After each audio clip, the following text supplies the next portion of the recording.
Welcome to the road to growth, success of an entrepreneur. We've raised the bar. Learn firsthand from successful business owners and create your own path to success. I'm going to show you how great I am. It's time to hit the road to growth with team lead of the Enriquez Group, Realtor Vinny. Hi, you Roach Growth listeners.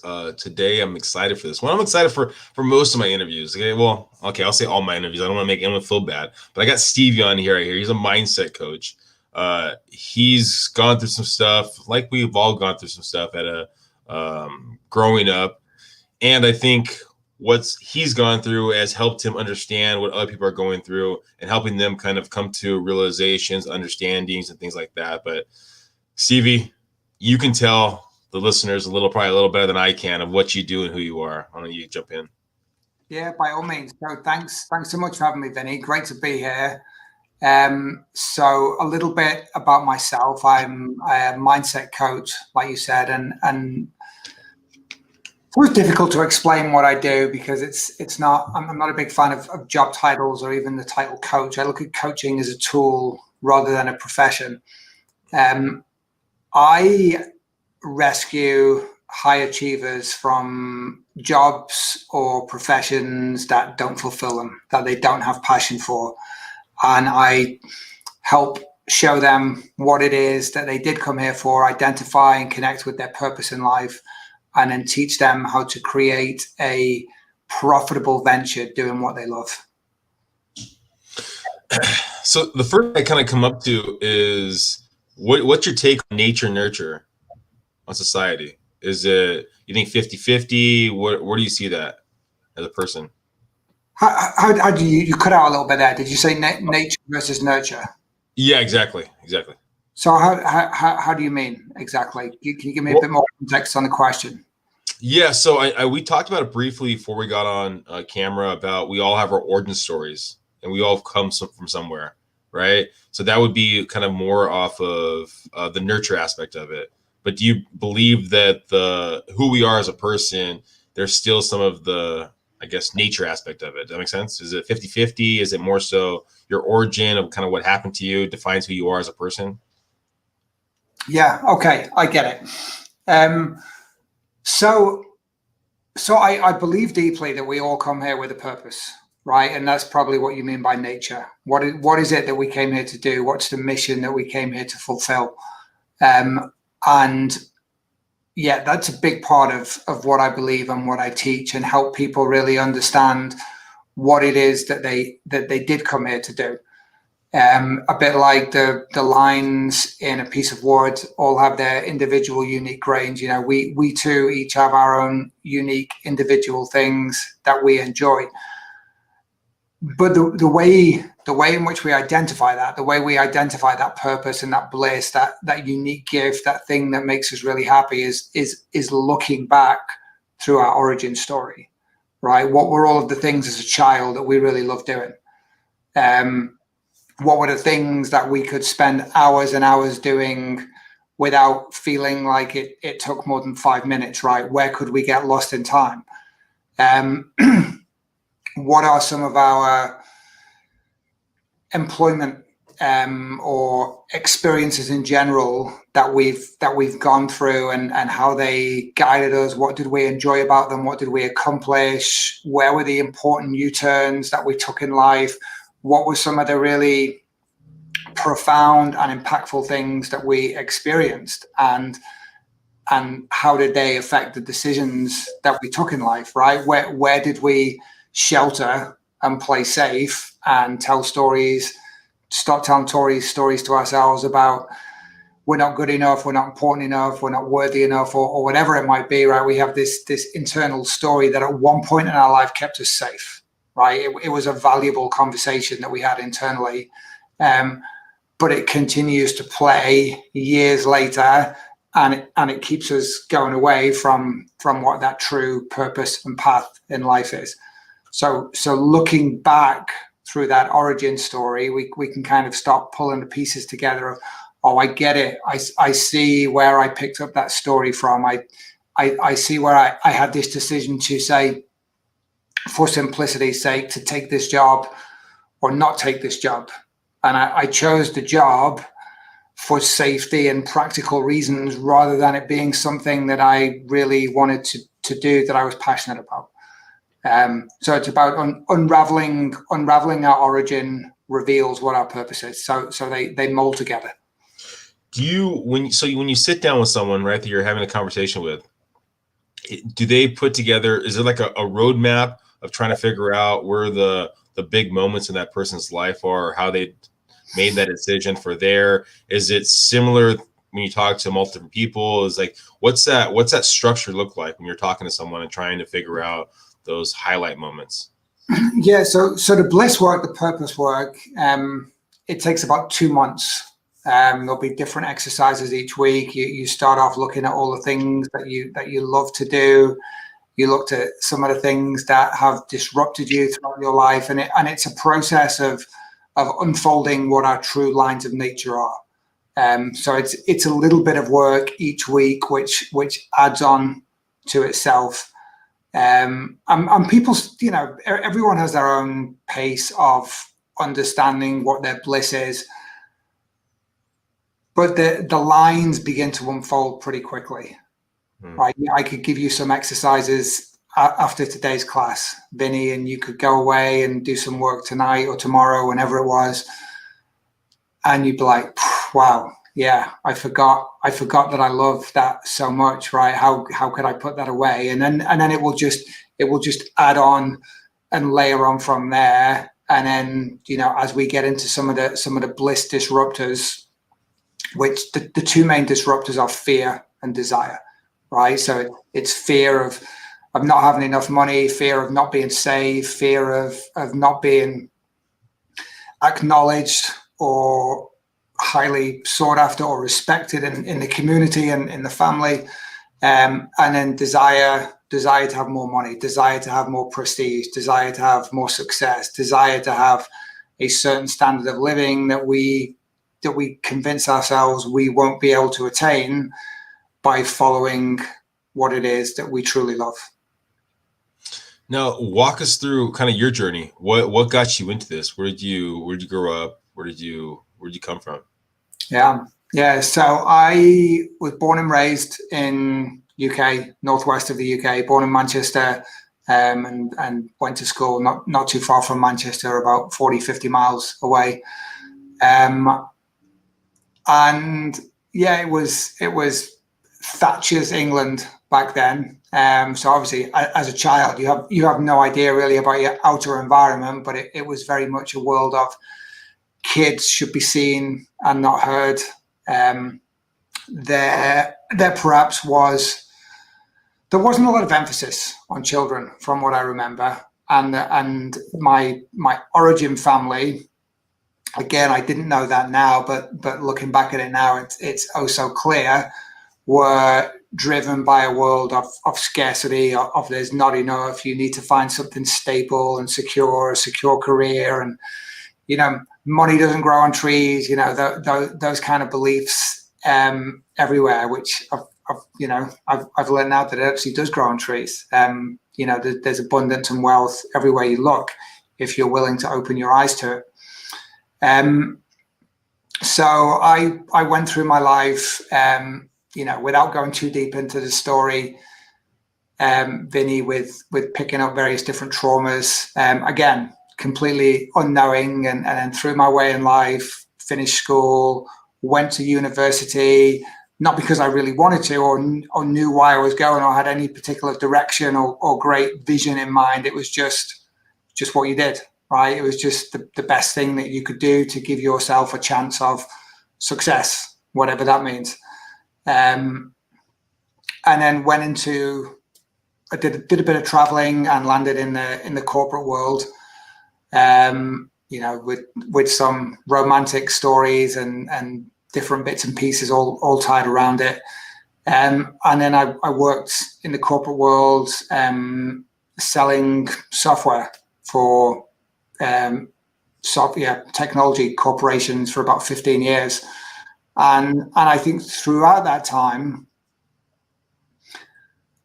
I think the biggest disruptor there was that desire for success, right? That desire to be accepted, that desire to want to make something of your life, that desire to have more financial freedom, to attain more. And I did well, right? I made some money. I was acknowledged. I was respected. I was appreciated. But I never felt fulfilled, right? It was always about accomplishing the next thing.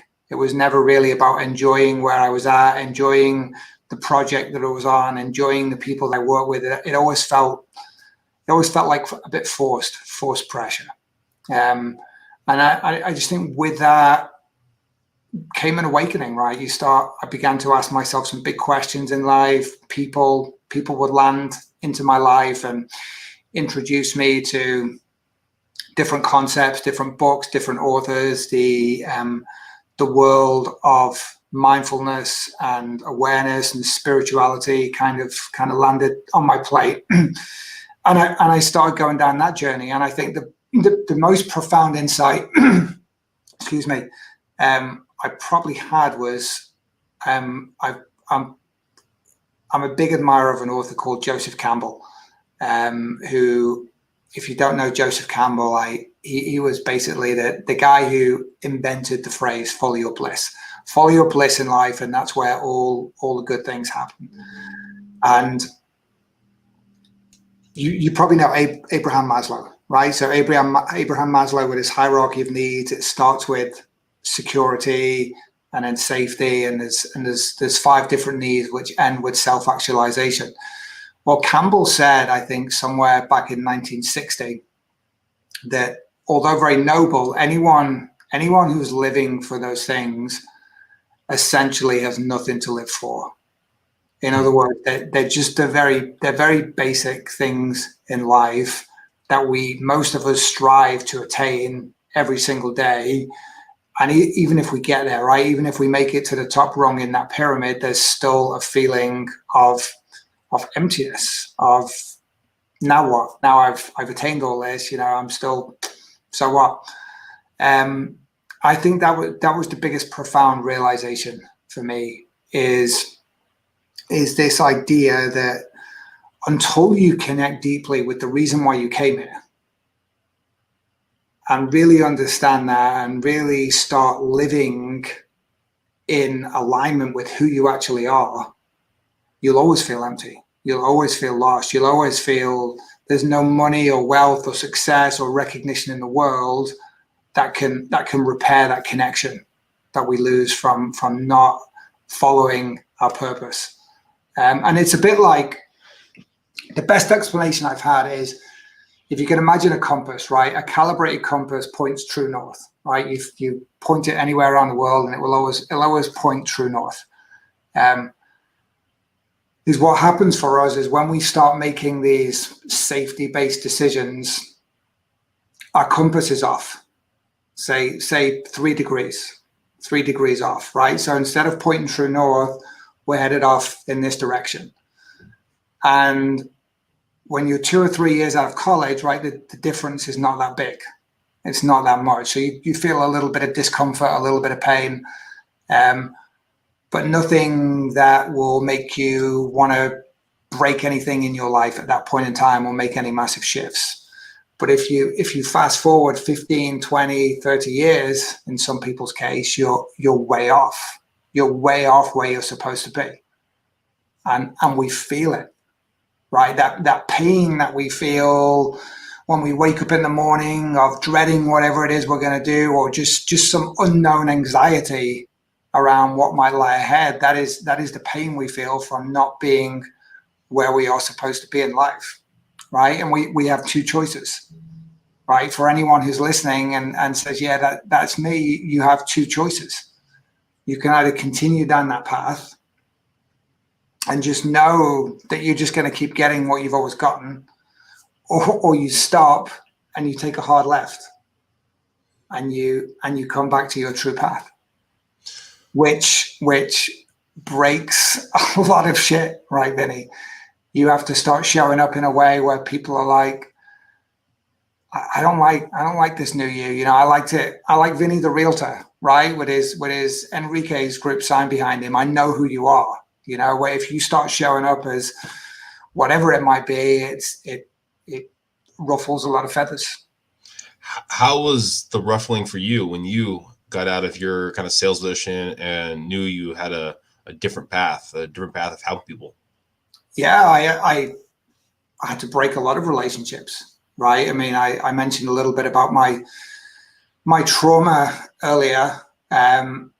So relationships with parents, I essentially had to break down. I mean, just to give you a little bit of the background is, you know, I was mistreated by my father. My father is now, he's now suffers from severe dementia. So he's somewhat out of the picture, right? He's still alive, but he doesn't. His cognitive skills have gone completely.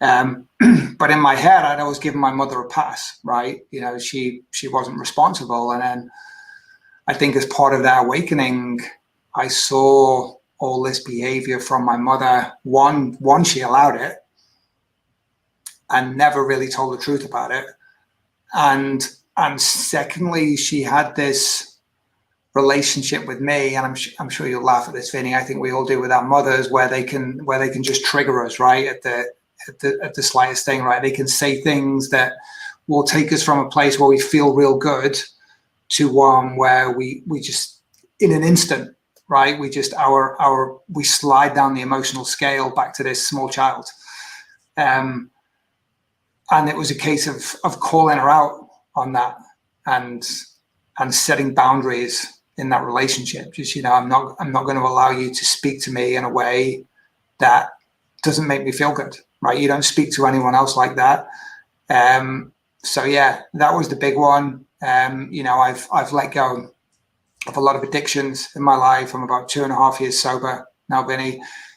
So with that come groups of friends, right, that you used to spend a lot of time with, socializing, and they're still friends, but that thread of going out of your mind at the pub and getting wasted doesn't exist anymore.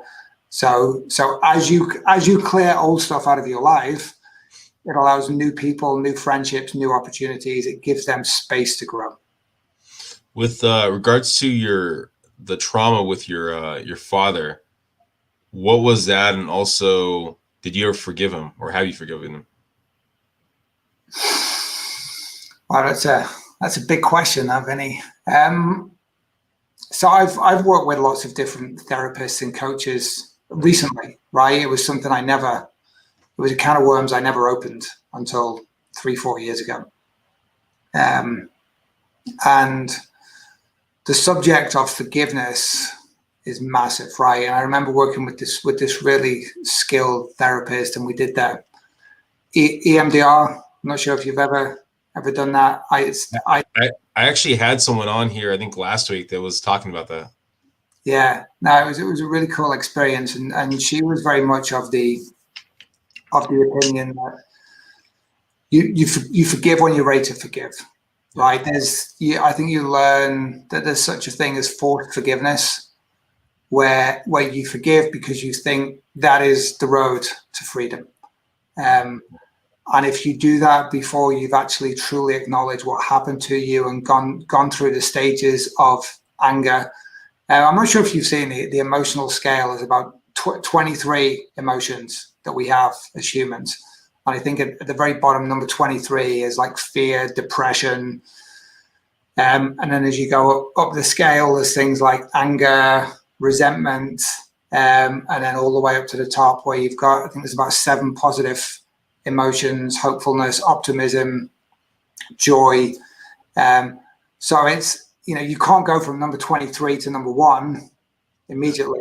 So all you need to do is find a better feeling thought than the one you have right now, right? So if you're in that moment of feeling fearful about everything, feeling depressed about life, being angry will improve the way you feel. Right. And that's the challenge many of us have in society, because let's say if you were depressed, right, Vinny, or not feeling good, and then all of a sudden I noticed that you were acting angry, right? Your depression probably wouldn't have bothered me, right? It had no effect on me other than you might be looking a bit down on yourself. But now you're angry, and I'll say, whoa, Vinny, calm your anger, right? There's no need to be angry. And that will encourage you to go back into a depressed state again. Whereas anger is actually a positive thing. I mean, obviously you don't want to live there forever, but it's a temporary stop on your emotional scale to process some of the things that have happened to you that is the cause of your fear, that is the cause of your anxiety or whatever it might be.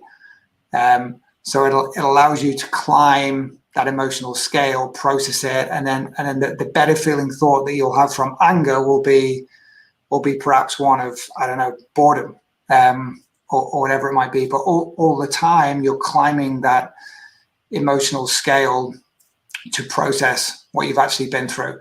And I think, have I forgiven? I think so.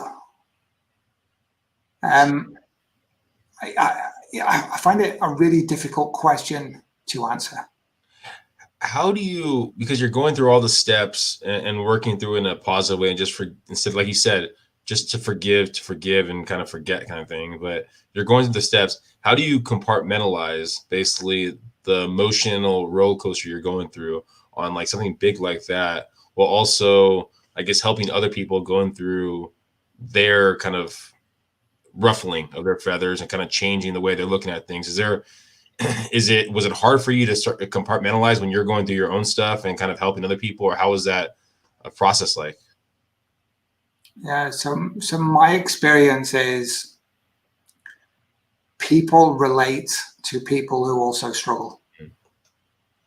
Right? I remember when I first started making noises that I was moving into this world, into this profession, and I think a friend of mine said to me, "Oh, those, people who do that kind of work have had these perfect worlds, perfect childhoods, and never had a problem in life, and they can be this uber positive influence on everyone." And it's just a story, right? Because I don't think those people exist, right? I mean, obviously there are people who've had more pleasant experiences than others, right? There's a scale and a range of that, but our troubles are all relative, right? I mean, you saw the big interview recently with Meghan and Prince Harry, and Prince Harry just made that world sound horrible, right? It wouldn't be a world that I'd want to live in, right? Where you have to keep up this pretense and smile for the cameras and pretend like you're always nice and happy and life's joyous. And I'm sure that there's benefits and perks in that world, but there's also a lot of suffering, right? So I think even the great Buddha says is that suffering is just part of the human experience, right? But that doesn't mean it needs to define us, and it doesn't mean it needs to be a permanent experience. So I identify that you're suffering, connect with your feelings, and when I am in those places, I share with my social media posts, I share with videos, and I think that's what people relate to, right? That story of, wow, this person is in the same place as I am. They can relate to my challenges. They can relate to the life that I live.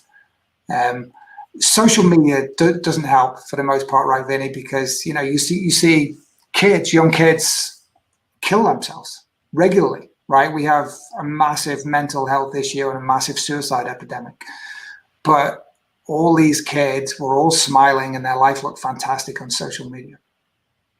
Yeah, I mean, I've been lucky enough to talk to a lot of different entrepreneurs, a lot of business owners, and you can feel when someone's not being real with you, and it makes the conversation even harder, to dive deeper into it. And actually, it just feels fake. I mean, the same thing when you're seeing on, like you said, social media, when you see these pictures that have been staged, right? Of like, oh, look how great my life is. Look how great this is. It's like that, at least for me, it turns me away. I don't want to hear I don't want to hear that story right now. I want to hear someone that's been in the rut with me and is finding a way out of it. And it's being real about it. It makes it easier to relate to, and it makes it easier to get out of on your own journey too, I guess. Yeah.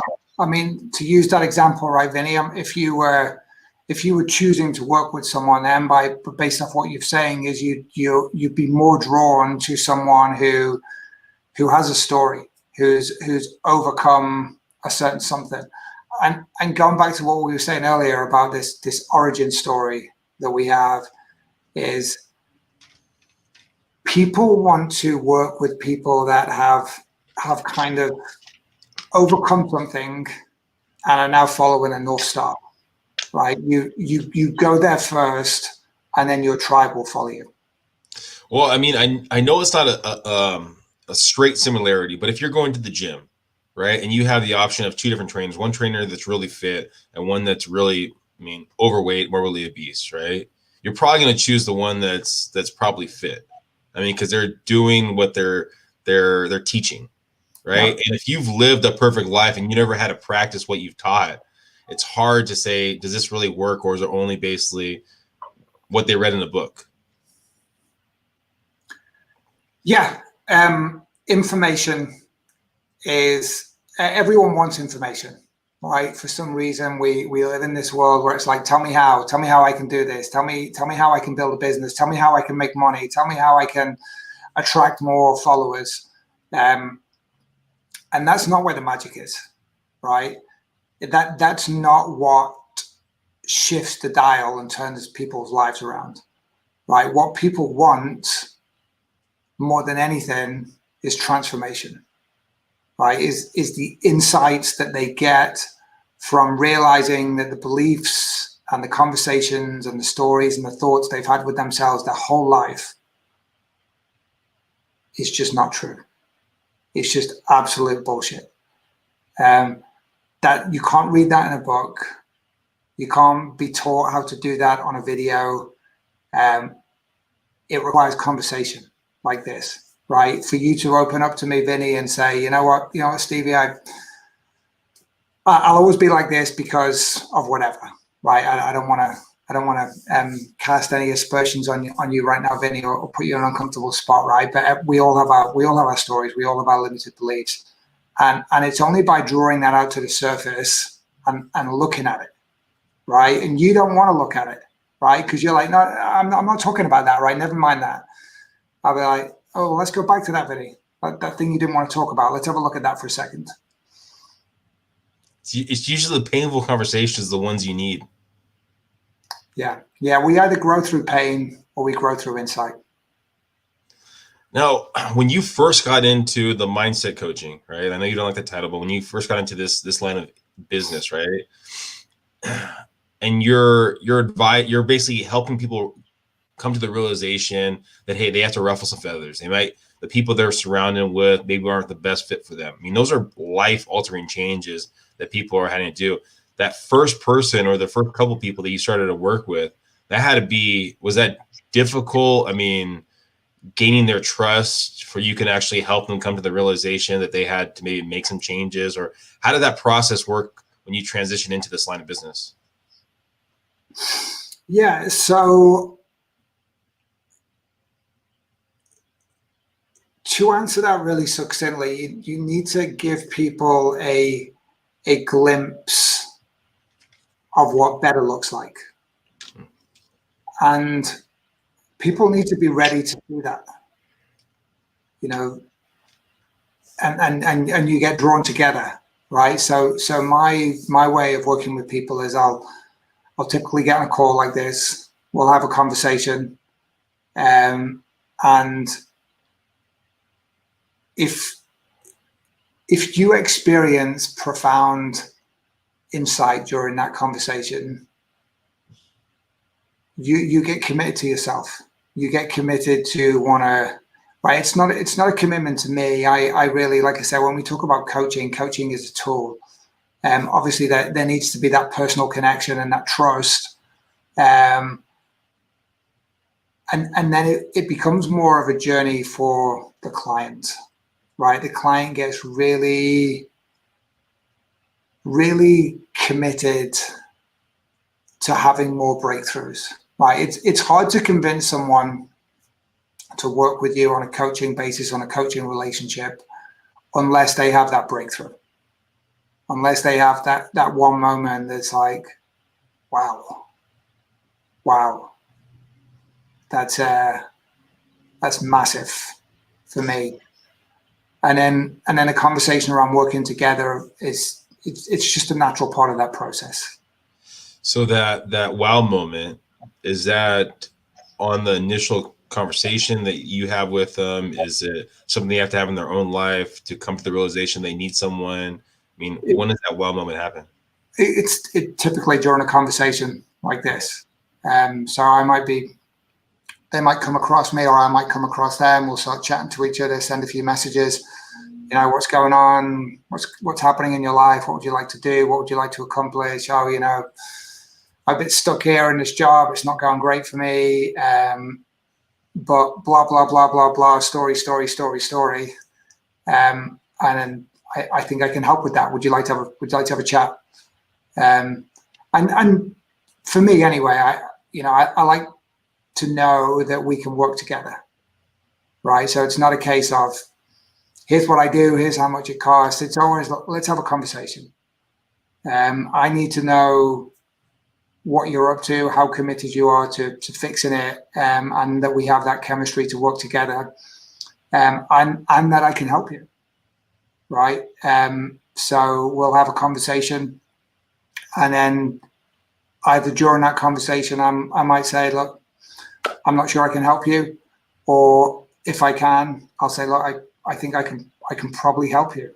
Would you like to hear what that looks like? When you first started in the business, those conversations, was that word of mouth? Was it marketing? Where did those conversations at least start from? Yeah, so there's many different ways to start a conversation with someone. So it's about, firstly, you have to identify what problems you solve, right? If you try and do everything, right, and just go into the world of, I'm a coach, or even I'm a mindset coach, right? I fix people's minds. There's too big of an ocean out there. So the problem I solve is helping people connect with their purpose and teaching them to do what they love in life. So it's chatting with people, finding people that are probably in careers or professions that don't serve them, or have already began to make strides into the world of entrepreneurship, but are not quite sure where to go, not quite sure what they should do, what that idea might be, or they're trying something and it's not necessarily really connecting with them. So short answer to your question is, get clear with who it is you want to help, and then find out where they hang out, and start putting yourself and your insights and your ideas in the places where they're likely to see it. For yourself, I mean, was there a location, was there an area, was there a community that you frequented or were around that allowed you to kind of be in those situations and have those conversations? Do you recall? In terms of where my potential clients might be? Yeah. I want to say no. I want to say no. There's not a hangout for people that want to get more from life. Yeah. They're in different places, right? And that's a constantly evolving game. It's like for you, right? In the real estate business, right? Is there a group for people that want to buy the exact kind of houses that you can help them find, or the people that want to sell the houses? I mean, the way that I look at it is, real estate happens when a life event happens: death, marriage, birth, things like that. So if I can focus on people that are having life events in the near upcoming future, basically that'll allow me to kind of be around those people. So there is kind of a spot that I can kind of trickle into those kind of people.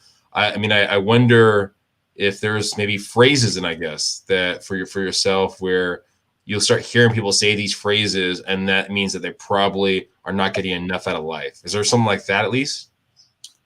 It's the exact same kind of concept that Okay. you mentioned around real estate, right? So there's all these different life events that are happening that are causing someone to question their existence, their happiness. They want to get deeper in their purpose in life.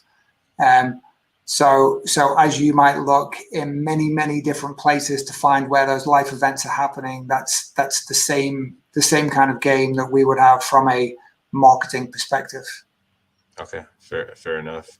I mean, one question that it kind of intrigues me. You're talking about the ruffling the feathers. When someone's coming to the self-realization and you're helping them come to the self-realization, or even in your own life, and you said you didn't have the right people around you, what's that conversation look like, right? Of saying, I can't hang out with you anymore. You're not good for me. I mean, how does that conversation go? Is it just ghosting them? Is it being upfront with them? How does that conversation? So I've never had that conversation with anyone. I mean, I think the major uncomfortable conversation was the one I had with my mother, and she wasn't willing to accept it. So we went a long period of time, close to a year, without speaking to each other or seeing each other, and I needed some space, right? Because she wanted to go back to the relationship that she'd always known, right? And that was destructive and traumatic for me. So there's a standoff, right? There's if you want a relationship with me, mother, it's on these terms. Okay. And it took her some time to accept and process that. And it's still now, right? She still wants to slide back into that. I probably get less triggered by it, and there was a major epiphany with her a few weeks ago when I brought attention to something she said to me, and she acknowledged it, right? Often people will deny it, like, oh, you're just being oversensitive, you're exaggerating. But for the first time, she actually said, oh yeah, you're right, I did do that. And I'm not trying to make it sound like the pennies clicked and it's plain sailing, but when you set boundaries in relationships, it takes time to change, right? And it all depends how badly you want that relationship to work. With that relationship in particular, obviously it's an important one for all humans, right? That relationship with our mother, no matter what the past has been. So there's a lot of tolerance on my side for it to work. With other friends who I don't have any great desire for certain relationships to work or not, is you don't need to make any big drama about it, right? You will naturally move away from friendships and relationships in your life that don't complete you, don't fulfill you, don't make you better than you are without them. There doesn't need to be a conversation. A bit like friends that you grew up with in school 20 years ago, right? You probably lost contact with a lot of them. And they were probably really good friends at one point, but there was never a conversation you had with them that said, I don't think this friendship's going to work out long term because I'm moving out here to San Diego to do real estate. It just naturally evolves, right?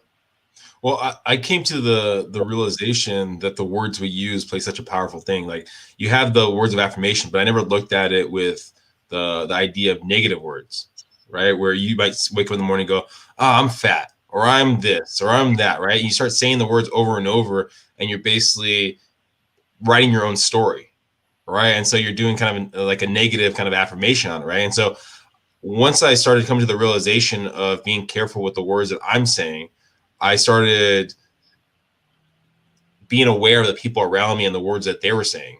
And I actually had a conversation with a friend and was saying, hey, when we talk, there's a lot of negativity that comes out of your mouth. It was a hard conversation because they were not believing, they're not understanding where I was coming from. But that's been, I've had some conversations like that because you don't realize it, but like you said, you're on that true north and you're slowly kind of veering away because you keep on hearing the words and you keep forgetting about those words, and it goes into your own subconscious.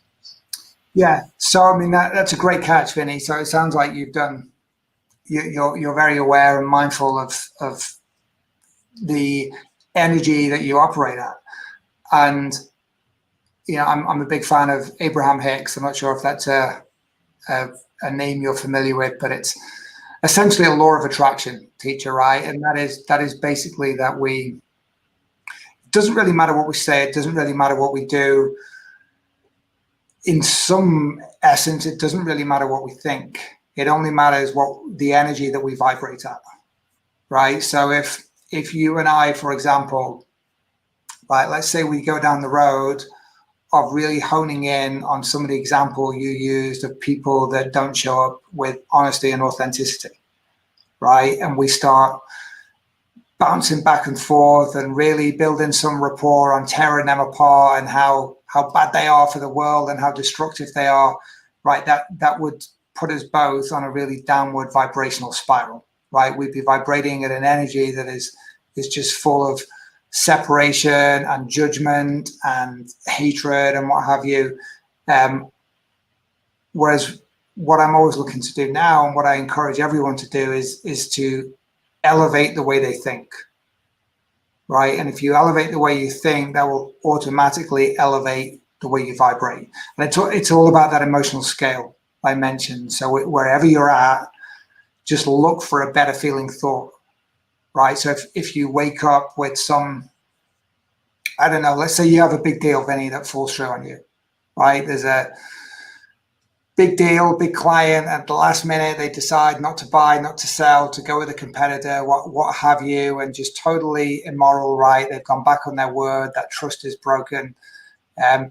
It's probably not possible for you in that moment to reach for the highest possible thought, right? You might be feeling angry, you might be feeling betrayed, you might be feeling, pissed off, whatever it might be. Is just feel for something better, right? Is, well, at least I don't have to work with that guy or that girl because they were clearly not right for me, right? They would have screwed me over down the road, and just go there to begin with, right? I'm relieved that it's over.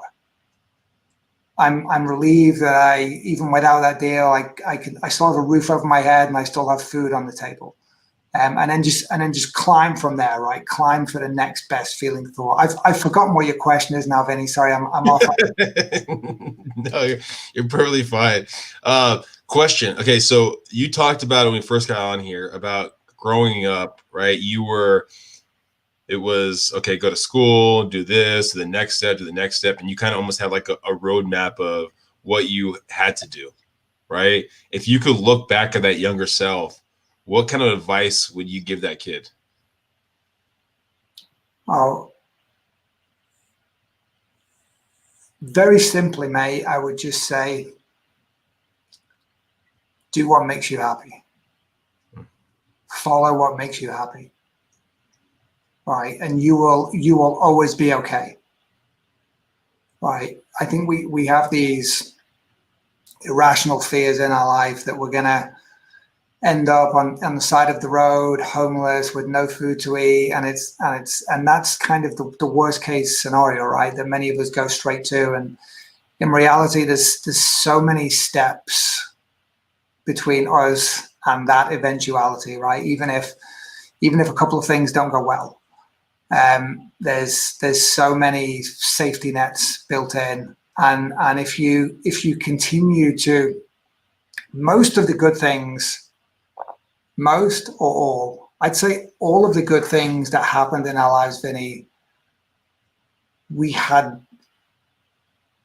zero control over by our active mind, right? And when I say our active mind, I mean the worldly things that we think make a difference, right? By working hard in school, by getting qualifications, by getting a degree, right? None of those typically bring us the things that we desire.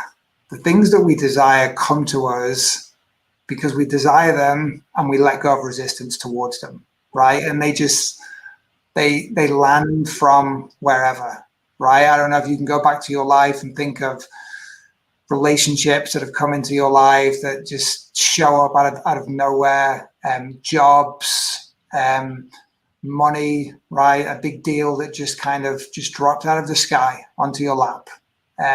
Just a little gift for you because you needed it somewhere.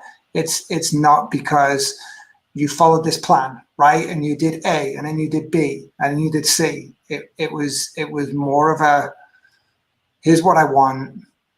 I trust and believe that it's going to happen for me. So that's always my advice to younger people. Knowing what you want, right? I mean, knowing what you want. I mean, like just the idea of if you say, okay, white cars, okay, and I'm gonna think of white cars. I'm gonna think of white cars. I'm gonna think of white cars. And next thing you know, you start seeing white cars out there, right? You never saw white cars. Nothing changed. There's not more white cars. It's just that basically you started looking for white cars now. It's a human condition to desire, right? So if let's say you think you've got everything you want, right? Whether I don't know what you want from life, whether you want a successful podcast. Let's say you have a goal for this podcast to be viewed by 1 million people. I don't know whether that's a lofty ambition, but let's just throw it out there.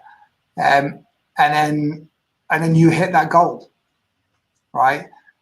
You will naturally have another desire, right? We always produce desires.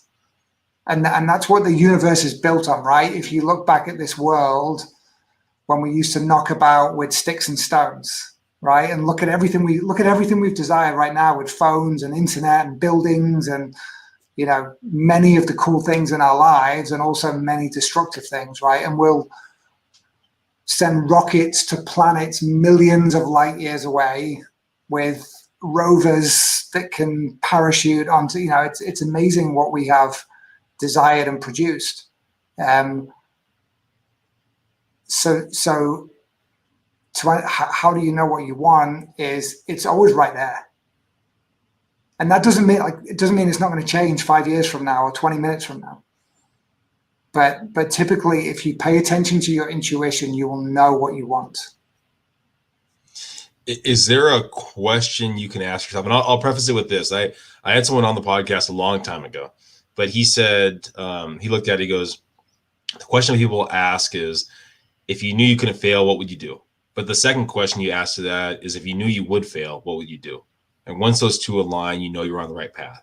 Is there a question that you would ask someone or someone listening right now to question in their own life that might give them, are they on the right path or not on the right path? Yeah. So what were those two questions again that you said blended together? So he said that if you knew you would succeed, what would you do? Right? If you knew you wouldn't fail, what would you do? And the second one was, if you knew you would fail, what would you do? And as soon as those two align, you know you're on the right path. Yeah. Yeah. So I look at it as at a very basic level. Imagine you're at your own funeral, obituary, wake, whatever it is, and you're a fly on the wall, and people are talking about you, right? How would you like to be remembered? What kinds of things would you like people to say about you? What characteristics would you want to be remembered for, right? Vinny was fearless. Vinny never backed down from a challenge. Vinny, if there was a difficult conversation, Vinny was the guy who would have it. Vinny didn't play safe in life, or whatever it is that's going to be important for you to be remembered for. That is really just about your life. To go even deeper than that, I like to think about legacy, right? Because we all say good things about people that have just passed away, right? Even complete assholes, right? It's like, oh, he was such a good guy. I was like, you couldn't fucking stand him when he was alive. Oh, sorry. I don't know. Sorry if I'm allowed to swear on this. No, you're fine. You're fine. So I always say go 150 or 200 years after the end of your life. And how are you remembered, right? So how you might talk about Gandhi today or Martin Luther King. Perhaps not 150 years, but they probably will be remembered in that time frame, right? So what do you want your legacy to be, right? So Vinny was the guy who, helped break the boundaries of how we think about ourselves, and how we have that inner dialogue, that conversation.